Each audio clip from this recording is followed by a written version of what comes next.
সম্মানিত প্রিয় মুসলিমগণ, আমি আজকে 4 নম্বর ওয়ার্ডে মসজিদে জুমার নামাজ আদায় করতে এসেছি। আপনাদেরকে সালাম দিতে এসেছি। একজন মজলুম পরিচয়। আমি এখানে কোনো রাজনৈতিক বক্তব্য দিতে চাই না। আমরা দীর্ঘদিন অনেকগুলো বছর মুসলিমের মতো জীবনযাপন কাটিয়েছি। নিশ্চয়ই এই মসজিদ মাদ্রাসার অনেক শিক্ষক ছাত্ররা আমার প্রিয় মুসলিম সকলে অবগত আছে।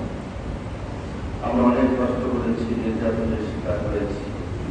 আমার সামনে পাশে থাকা, রাস্তায় অন্যায়ের বিরুদ্ধে প্রতিবাদ করা অনেক সহকর্মীকে আমি আমার চোখের সামনে শহীদ হতে দেখেছি। আজকে মহান রব্বুল আলামিনের দরবারে নকলতে শুকরিয়া, জালিমের পতন হয়েছে। আমরা জালিমের কাছ থেকে মুক্তি পেয়েছি। আমরা যাতে করে এমন আচরণ না করি মানুষ আমাদেরকে আবার জালিম বলে। আমরা আপনাদের কাছে বিনীতভাবে অনুরোধ করব, আমাদের নেতা জনাব তারেক রহমান প্রতিনিয়তই জাতির উদ্দেশ্যে তার কথাবার্তা অব্যাহত রেখেছেন। নিশ্চয়ই অনেকে তার বক্তব্য শুনছেন। আমরা আপনাদের অনুপ্রেরণায়, আপনাদের সদিচ্ছায় যদি আগামী দিনে রাষ্ট্র পরিচালনার দায়িত্ব বাংলাদেশের জাতীয়তাবাদী দল পায়, অবশ্যই আমার নেতা জনাব তারেক রহমান যে বক্তব্য রাখছেন সেই বক্তব্যের সাথে সামঞ্জস্য রেখেই দেশের কাঠামো তৈরি করে বাংলাদেশের মানুষকে শক্তিশালী একটা গণতন্ত্র ফিরে আনা দেওয়ার চেষ্টা করব ইনশাআল্লাহ। আমরা 15টি বছর আপনাদের ভোট দিতে পারি, এটা আমার আপনার অধিকার। এই অধিকারের জন্যই আমরা রাস্তায় ছিলাম 17 বছর। তার ফলশ্রুতিতেই 24শে গণ-অভ্যুত্থানে এই 10 নম্বর থেকে 13 নম্বর, 14 নম্বর, 16 নম্বর, 12 নম্বর কি হয়েছে আপনারা নিজের চোখে অনেকে দেখেছেন এবং আপনারা অনেকে অংশগ্রহণ করেছেন। শহীদ হয়েছে এই মসজিদ মাদ্রাসার একজন ছাত্র এবং হাজারো ছাত্ররা শহীদ হয়েছে।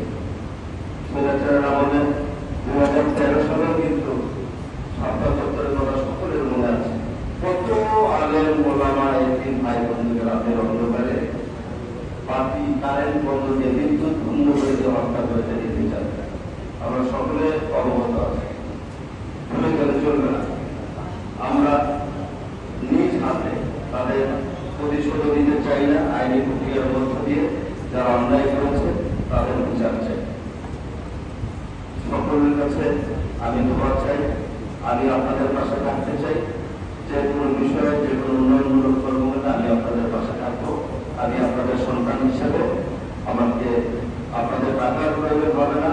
আমি যে কোনো বিষয় শুনলেই আমি আপনাদের পাশে এসে দাঁড়ার চেষ্টা করব। সকলে আমার জন্য দোয়া করবেন। আমার সামনে ডানে বামে অনেক ময়মুরব্বীরা আছেন।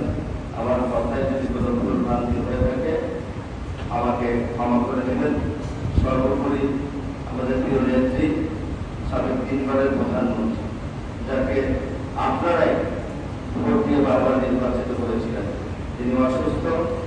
আমার প্রিয় নেত্রীর জন্য দোয়া করবেন এবং আগামী বাংলাদেশে যিনি রাষ্ট্র পরিচালনার দায়িত্ব নিয়ে আপনাদের কল্যাণে, বাংলাদেশের 18 কোটি মানুষের কল্যাণে যিনি কাজ করার জন্য আগ্রহ প্রকাশ করেছেন, আপনাদের আমাদের প্রিয় নেতা, যিনি আমার সরাসরি নেতা, আমার প্রিয় অভিভাবক জনাব তারেক রহমান সহ তার পরিবারের জন্য সকলে দোয়া করবেন। আমি আমার ব্যক্তিগতভাবে আমার পরিবারের পক্ষ থেকে উপস্থিত সকলের জন্য দোয়া করব। আসসালামু আলাইকুম ওয়া রাহমাতুল্লাহি ওয়া বারাকাতুহু।